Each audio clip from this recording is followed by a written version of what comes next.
eu acho que eu já cumpri um ciclo de vida. Quer dizer, eu fui um estrategista financeiro de banco, que eu fundei, depois ajudei a fazer várias empresas educacionais, e eu achava que eu não iria mais para o governo. Eu me lembro que uma vez o ministro Dornelles, logo na eleição direta, quando o Tancredo Neves ganhou a primeira eleição, não foi a primeira eleição direta, foi a primeira eleição indireta, 1984, 85, ele nomeou o Dornelles, hoje deputado federal, era ministro da Fazenda. E o Dornelles pediu 3 nomes para o Mário Henrique Simons e 3 nomes para o Delfim Neto. E o meu nome era o único nome comum para o Banco Central. Então eu fui sondado para o Banco Central. E eu me lembro, na época, o Mário Henrique Simons, o próprio Mário Henrique Simons, que tinha me dado uma força para fundar o banco, tinha sido meu professor na Getúlio Vargas, eu fui a ele e perguntei: professor, o senhor me deu força para fundar um banco. Aí agora, um ano depois, o senhor dá o meu nome para ir para o governo, estou sendo convidado para o governo e tal. Ele falou: Paulo, você já tem independência financeira? Eu disse: não. Então não vai agora não. Eu dei o seu nome porque acho que você é um jovem competente e tal, você pode ajudar o país, mas não faça como nós brasileiros fazemos, não. A gente vai cedinho para o governo, fica famoso e depois vai ganhar dinheiro em cima da fama que a gente conseguiu. Faça como os americanos. Em vez de fazer experiências com o país para aprender e depois usar essa experiência para enriquecer, faça o contrário. Os americanos primeiro fazem experiências pessoais.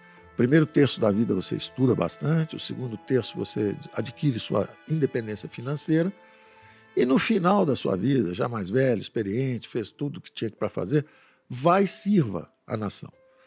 Então, quando esse candidato desistiu, eram liberais e conservadores de um lado, o socialismo do outro lado, ou social-democracia, que é uma forma leve de socialismo, mas é o social-democrata, é um socialista democrata.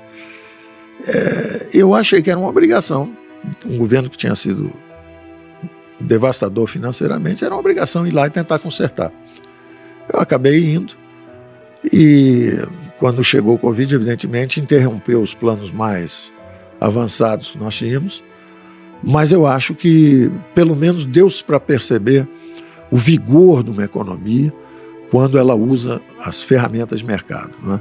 Então, controle de gastos, reduz os juros, o investimento privado, 900 bilhões de reais já encomendados em investimento para os próximos 10 anos, em energia, em transporte, em cabotagem, em concessões, privatizações. Isso já tem um pipeline aí de investimentos preparados para os próximos 10 anos. O Brasil já está no caminho da prosperidade.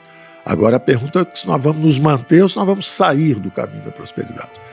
Então, nesse sentido, a experiência foi, principalmente quando eu tenho agradecimento das pessoas, eu vejo que eu tinha o conhecimento para eu estar no lugar certo, na hora certa, e, infelizmente, muito difícil.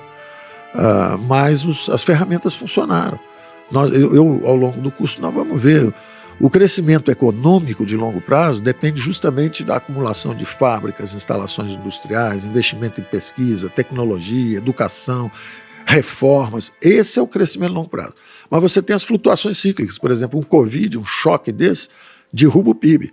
Aí você tem que tentar produzir elementos para uma recuperação cíclica, para você trazer o país de volta do fundo do poço, para voltar para a rota de trajetória. Então, essas coisas nós vamos discutir no curso. Daqui a pouquinho eu vou querer aprofundar um pouco mais sobre macroeconomia e, de alguma forma, o portfólio management, para poder compreender um pouco mais da relação entre taxa de juros, câmbio, assim, PIB, várias outras... Você falou um pouco da experiência minha anterior. Ela, de certa forma, eu uso uma lanterna do conhecimento para ir fazendo esses deslocamentos. Está ligado o estado da economia justamente a esse desenvolvimento de várias empresas. Por exemplo, quando nós fundamos o Pactual, na verdade, aquilo não era um banco, aquilo era uma distribuidora, era uma DTVM. E aquilo era muito mais um hedge fund, porque o Brasil tinha uma volatilidade imensa. Imagina uma inflação sair com um plano mal sucedido, como foi o plano cruzado, uma inflação de 1 dígito, de repente em 4, 5 anos você vai para 5.000%. Como é que você pode pensar em investimento de longo prazo ou em private equity num ambiente onde a inflação vai para 5.000%? Você vai perder todos os seus recursos. Eu me lembro que nessa época eu conheci um grande financista americano, que estava fazendo uma revolução financeira lá. E eu disse a ele, não, esse dinheiro não pode ir para um país completamente instável, você vai perder todo o seu dinheiro. Agora, nessa mesma ocasião, nós trouxemos o George Soros ao Brasil. Eu fui a Nova York, tive uma conversa lá e trouxemos o dinheiro do George Soros para aplicar no Brasil. E multiplicamos o dinheiro por 3 ou 4, em 1 ano e meio ou 2. Quer dizer, por quê? Porque era um ambiente de alta volatilidade, era um acelerador de partículas.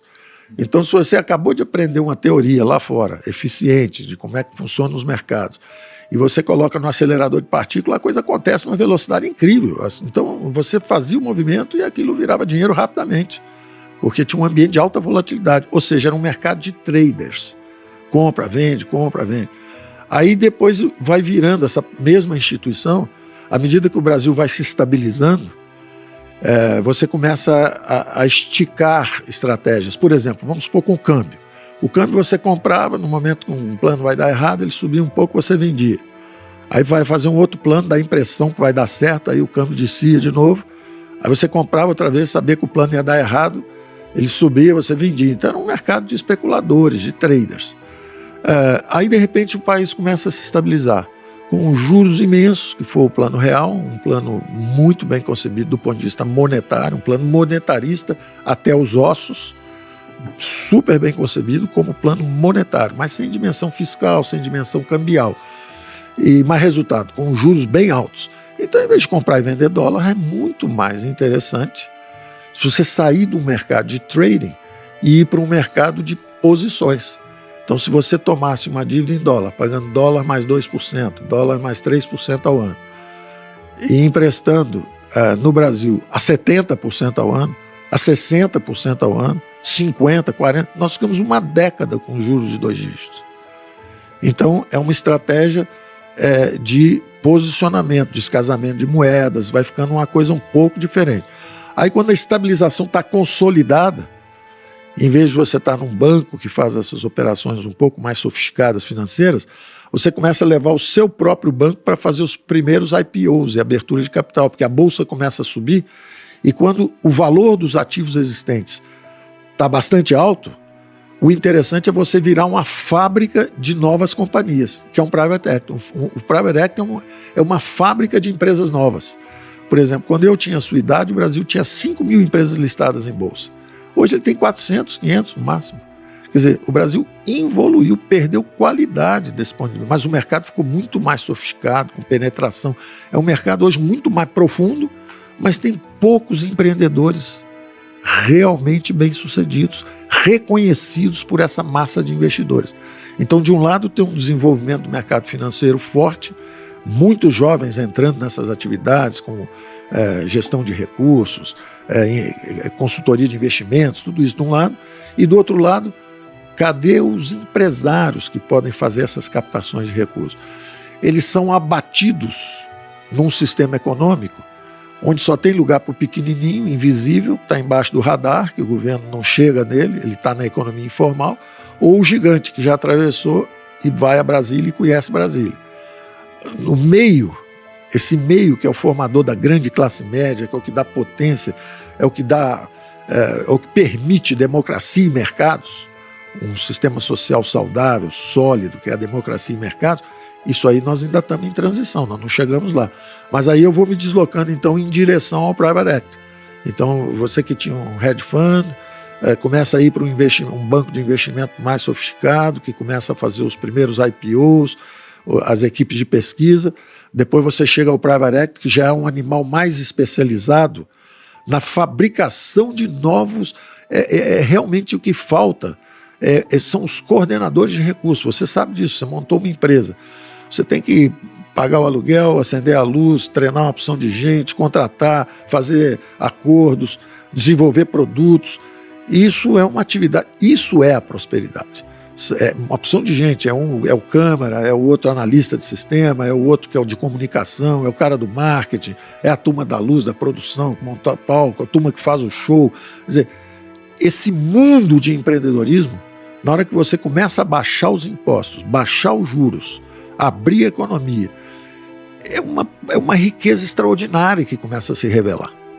E ao contrário, se tudo é controlado pelo governo, tudo é dirigido, é proibido tudo, menos o que o governo permitir, é um mundo relativamente empobrecido. Nós estamos em transição, nós não chegamos lá, porque, curiosamente, a direita, que era um regime militar de 20 anos, e a esquerda, que foram esses últimos 30 anos, os dois tinham o mesmo fetiche. Era o dirigismo econômico.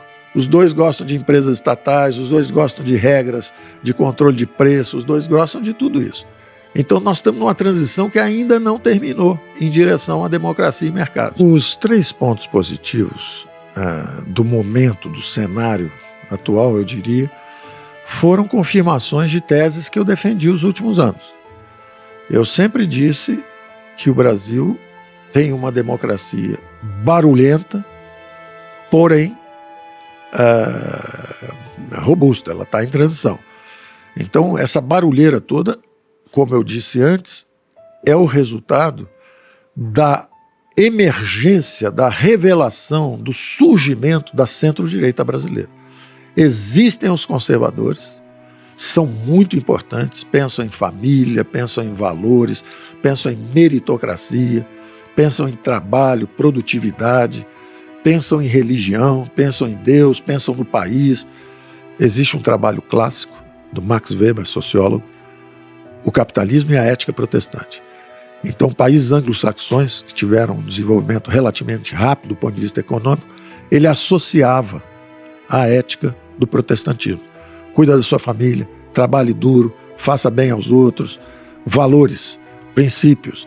Então, essa base, digamos assim, do conservadorismo, está na base do Partido Republicano Americano, está na base dos conservadores na Inglaterra, está na base do democrata cristão, por exemplo, na Alemanha. E essa visão de mundo sempre foi muito produtiva, ela sempre foi muito construtiva socialmente. Ao contrário do marxismo, que baseado numa teoria do valor-trabalho obsoleta, errada, acha que para alguém ganhar, outro tem que ser explorado, que é falso, é completamente falso. Quanto mais capital, nós vamos aprender isso, por exemplo, no curso, quanto maior a acumulação, o ritmo de acumulação de capital, por isso que eu queria fazer uma previdência com regime de capitalização, porque quanto mais rápido o ritmo de acumulação de capital, muito maior a produtividade do trabalhador. O exemplo clássico, se você sozinho, se for um jardineiro, for trabalhar, você fica 2 dias arrancando a grama com as mãos. Se botar um pouquinho de capital na sua mão, uma tesoura de cortar grama, você já faz um jardim em 1 dia. Se botar uma máquina de cortar grama, quer dizer, mais capital e tecnologia na sua mão, você faz 3, 4 jardins num dia só e recebe um salário muito maior. Então, quanto maior a acumulação de capital, as inovações tecnológicas, muito maior a produtividade do trabalhador e melhor o resultado. Então não existe esse antagonismo entre empresa e trabalhador, é o contrário. A empresa é onde se reúnem os talentos complementares, aumenta a produtividade de todo mundo e tem um resultado para todos. Então, os países que perceberam isso, e eu acho que essa é uma experiência positiva que o Brasil está vivendo, é perceber a força do sistema econômico quando você deixa o sistema de preços, os empreendedores, os valores emergirem. Tudo isso é muito bom para um ambiente democrático arejado. Então, eu diria que o Brasil teve um grande despertar depois de 30 anos só de centro-esquerda, que é o Saci Pererê que eu dizia, pulava só numa perna. Nós estamos aprendendo a caminhar com as 2 pernas, mas estamos caminhando e caindo. Volta e meia tem uma gritaria, sobe o tom, tem excessos cometidos de um lado e de outro, então isso não é bom. Os excessos têm que ser contidos, mas o Brasil está aprendendo a caminhar com esse, digamos, espectro político muito mais amplo e muito mais na direção do caminho da prosperidade. Eu acho que entre uma economia fechada, nós fechamos o Brasil nos últimos 30 anos, uma economia aberta, que é o que nós estamos querendo, fizemos vários acordos comerciais, a produtividade vai ser maior, o crescimento vai ser maior, os impostos mais baixos. Então, um primeiro ponto positivo que eu digo é o Brasil segue nessa transição em direção à democracia e mercados. Tudo precisando de aperfeiçoamento.